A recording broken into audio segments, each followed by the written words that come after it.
हम लोग का पास है क्या पैशन प्रो फुल सर्विस में, ठीक है ना।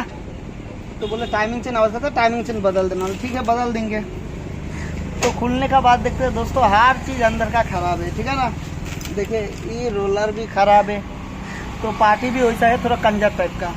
तो मेरा अपना गाड़ी का कुछ दिन पहले चेंज किया, वही सब लगा दीजिए। और खुलने का बाद देखते हैं, देखिए मोबाइल पंप का जो स्पॉकेट है ना, ये भी खराब हो गया, देखिए ऑयल पंप का। हाँ, तो खुलने का बाद कैसा हाल हो गया, तो इधर से अभी हम लोग को लगाना पड़ेगा। तो मेरा पास है जेन्युइन पास, तो टाइमिंग चेन एपीनियम अभी हम लोग सेट करेंगे, ठीक है ना। और दोस्तों गर्मी काफ़ी है, तो हम बाहर में काम कर रहे हैं, ठीक है ना।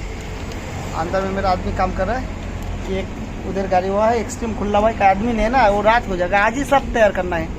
चाहे वो गाड़ी फिट करते में हम लोग को रात 10 बजे या 12 बजे आज ही फिट करना है। और ये भी करीब 2 घंटा में तैयार हो जाएगा। ये भी दोनों चक्का यूज होगा, टाइमिंग चेन का काम करे तो वॉल से लगेगा, ठीक है ना। तो सिर्फ टाइमिंग चेन का बारे में बोला था, चेंज करना चाहिए, कर देंगे।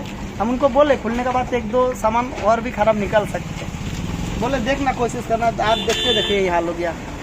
तो दोस्तों सब ये सब हो गया जेन्युइन पास, इसमें चार्ज ज़्यादा लगेगा, ये सब में 1 रुपया नहीं बचते, ठीक है ना। तो फटाफट हम लोग ये सब फिट करते हैं, हाँ फिट करके फिर दिखाते हैं। तो दोस्तों चैनल पे अगर नया है तो चैनल को सब्सक्राइब जरूर कीजिएगा। तो फटाफट हम लोग फिट करते हैं, क्या कि हमको काम करना पड़ता है, अभी मेरा हाथ में चैनल है, ठीक है ना।